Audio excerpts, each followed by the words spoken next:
narrative form. So I invite you to sit and be comfortable. And one quick disclosure, in an attempt to get many microphones, it seems that we have connected with radio stations. So we're all just going to speak very loudly and clearly.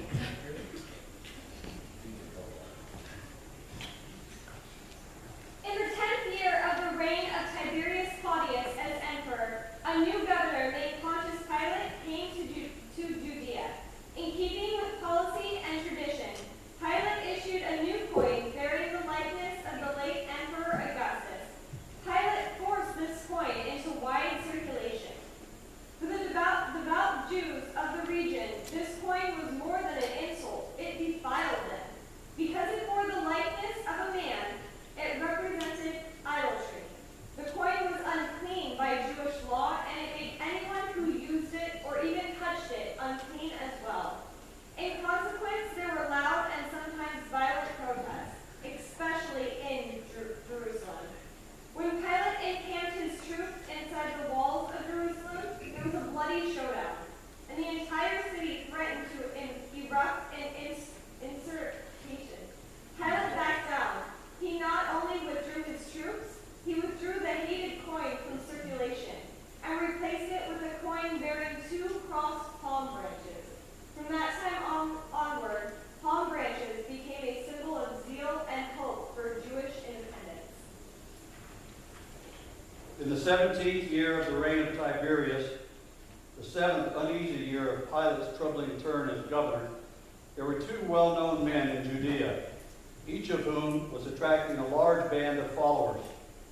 Ironically, both were named Yeshua, the name we translate as Jesus, a name which means God is with us. One Yeshua was a political firebrand who resorted to terrorism and violence in hopes of inspiring the people to rise up and drive out the Romans. Only his family and friends called him Yeshua. Everyone else knew him as Barabbas, which means son of his father. He was called this because his father had been an outspoken rabbi who opposed the Roman presence in Jerusalem. Unlike his father, Yeshua Barabbas resorted to stealth and murder to achieve his goals.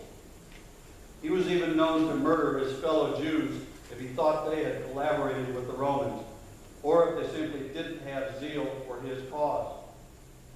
The other, Yeshua, was a healer and teacher, a man of peace, a holy man who was teaching the people about God's love for them. In a strange and serendipitous twist of fate, both of these Yeshuas were moving toward Jerusalem, but for very different reasons. Just prior to the Feast of Tabernacles, a group of 7 Galileans murdered a Roman courier and stole the money he was transporting. When Pilate received an intelligence report that these 7 were going to the temple to offer sacrifice, he ordered his soldiers to interrupt them and execute them. The soldiers failed to intercept the Galilean bandits outside the temple. He learned that they were at that moment inside the temple offering their sacrifice of 7 young bulls. The soldiers, armed with knives, spears, swords, shields, greaves, and armor, marched in close order into the inner courts of the temple, a place where no Gentile were allowed to enter. They surrounded the Galilean zealots and executed them on the spot, in from the holy altar. The blood of Galileans mixed with the blood of their sacrifice, running in dark rivers down the draining channels out into the temple of payment. Before dying, one of the Galileans confessed that they had received their orders from Barabbas. Pilate intensified his hunt for Barabbas. A few weeks later, a Roman patrol discovered that he was hiding in a small village only a few miles from Jerusalem. In his attempt to escape, Barabbas set the village on fire. Several people were killed by the fire, including children, but Yeshua Barabbas was finally captured. That same week,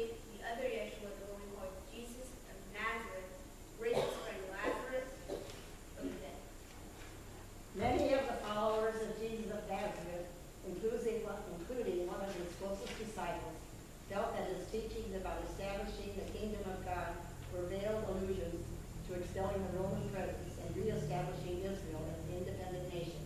They hoped that when he finally entered Jerusalem, he would begin to speak directly about politics. With Barabbas now in Pilate's dungeon, they felt that the time was right for Jesus of Nazareth to incite his large following into active insurrection.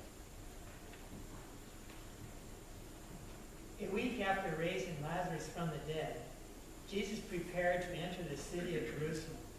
When they came to a place called Bethphage at the Mount of Olives, just outside the city gates, Jesus instructed two of his disciples to go to the city gate where they would find a young donkey colt. He told them to bring the colt to him, and if anyone challenged them, they were simply to say, "My master needs it." They did as they were instructed, and the owner of the colt did challenge them. But when they replied, "My master needs it," as Jesus had instructed, the man released the colt to them. Jesus mounted the colt and began to ride toward the city gates. Those who knew their scriptures saw him fulfilling the words of the prophet Zechariah. Rejoice greatly, O daughter Zion. Shout aloud, O daughter Jerusalem. Lo, your king comes to you, triumphant and victorious is he, yet humble and riding on a donkey, on a colt, the foal of a donkey. As Jesus approached the gates, the crowd swelled around him. Some began to lay their coats and cloaks on the road before him, an honor given only to royalty. Others began to wave palm branches, a symbol of rebellion and victory. A voice shouted from the crowd, "Hosanna, son of David, Hosanna." The word Hosanna means save us, we beg you. Soon the entire crowd was crying out to Jesus, "Hosanna, son of David, save us, we beg you." On hearing the shouting and the noise of the crowd, Caiaphas the high priest rushed into the street, as always wearing the robes and turban of his office. The crowd parted before him, and a hush fell over them as he confronted Jesus. "Tell these people to be quiet," he ordered. "What are you trying to do? Draw the Romans down upon us again? Make them be quiet, or the soldiers will destroy us all." Jesus replied, "Why are you wasting your breath complaining about the crowd? Nothing can be done to stop this shouting.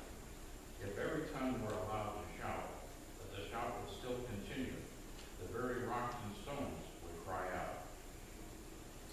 Later that day, when the crowd had dispersed without incident, and Jesus had vanished in some lodging deep in the heart of the city, Caiaphas quietly called the Sanhedrin, the council of elders, to a meeting in the chamber of hewn stones. He was worried. He was realistic about the might of Rome, and he did not want the Romans further antagonized. The Barabbas business had placed the Romans on alert. Many of his followers were still at large, and now this other Jesus, the Nazarene, might stir things all over again. Moreover, by all reports, Jesus of Nazareth was a heretic and a blasphemer. He called God his Father. He did not keep the Sabbath law strictly. He spoke of God as a God of love, when everyone knew God was a God of wrath, who punished those who disobeyed the divine laws. There were all kinds of fantastic stories circulating about him, that he could heal people with a word or a touch, and now this new story that he had raised his friend from the dead. Of course such things were ridiculous. Nobody with any sense actually believed such things. But the people, the mobs, well, everybody knows mobs have no sense. To Caiaphas, Jesus represented nothing but trouble. He opened the discussion by outlining the potential dangers of the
Judas was one of the disciples of Jesus of Nazareth, was elated.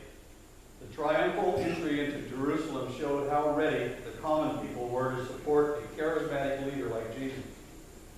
But Jesus continued to be silent about politics. Instead, he seemed to become even more fanatic about his religious agenda. On Monday, their second day in the city, Jesus and his disciples went to the temple. When Jesus saw the money changers exchanging the world's various currencies for temple coin, and the various vendors gouging the poor for sacrificial animals, he flew into a rage. Jesus grabbed up a handful of cords from the vendor's table, knotted them into a whip, and began to flail about him at the vendors in a tempest of religious zeal. "My temple should be a house of prayer," he shouted, "but you have made it a den of thieves." Peter and John and a few of the other adults applauded this display. One of them even quoted the Psalm of David, "Zeal for your house consumes me."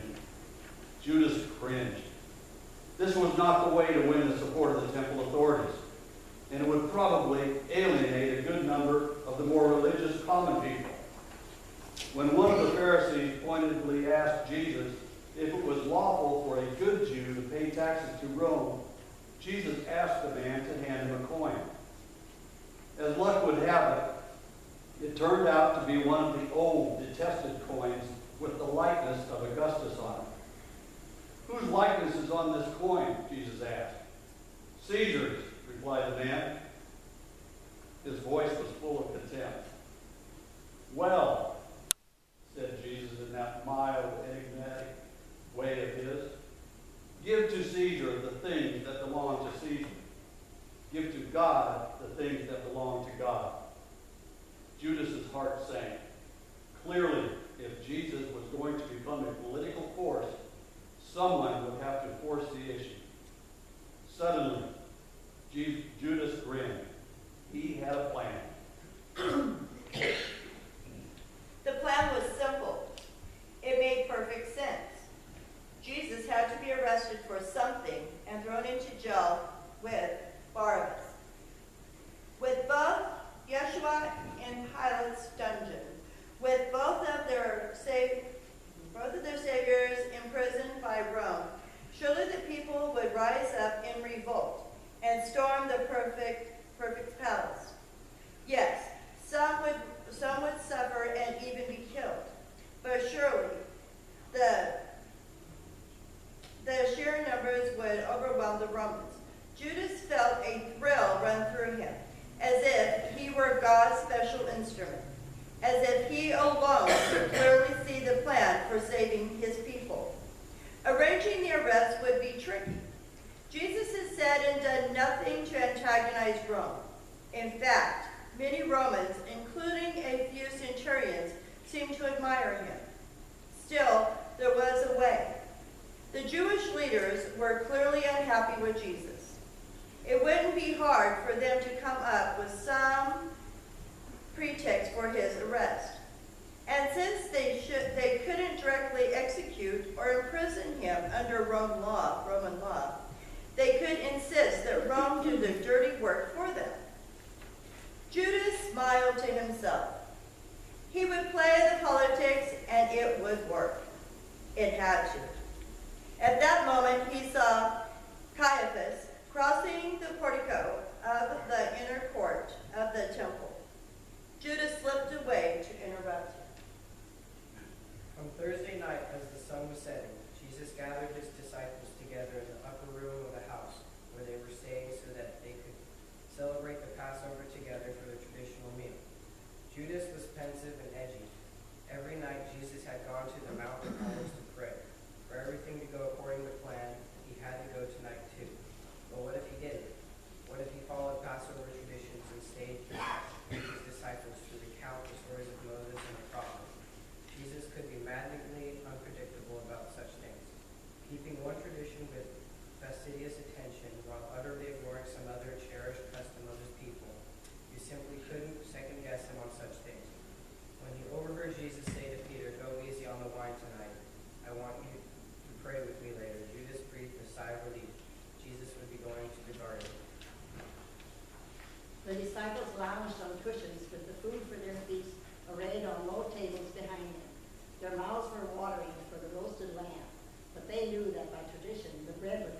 helping Jesus fulfill his destiny.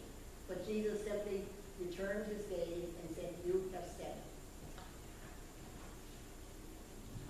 When the shock of his announcement subsided, Jesus took a loaf of bread, blessed it, and broke it. Then he gave it to his disciples and said, "Take this and eat it. This is my body broken for you. Whenever you break bread together, remember me." Then he took the cup filled with sweet red wine, the color of blood. "Drink this, all of you. This is my blood, the blood of a new covenant, an everlasting promise. My blood is poured out for you for the forgiveness of sins. Whenever you drink together, remember me." And he smiled a sad, wistful smile and said, "I tell you, I will never again drink of this fruit until that day when I drink it new with you in my Father's kingdom." After dinner and after singing the ancient hymn of Passover, they went to the Mount of Olives. Nobody noticed when Judas slipped away. Judas was always coming or going on some business or other. As they climbed the hill, Peter turned to Jesus with fierce determination and said, "Lord, even if everyone else deserts you, I never will." Jesus stopped, turned to him, and said sadly, "Peter, Peter, this very night, before the cock crows tomorrow morning, you will deny me 3 times." "I never will," shouted Peter. "I will die with you if I have to." The rest of the disciples, just catching up to them, heard this last part and all chimed in. "So will I. I will die for you, Lord." Jesus said nothing.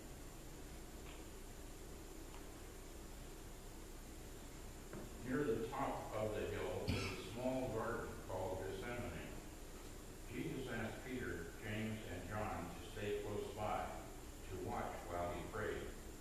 It was unsettling to see Jesus so upset and agitated.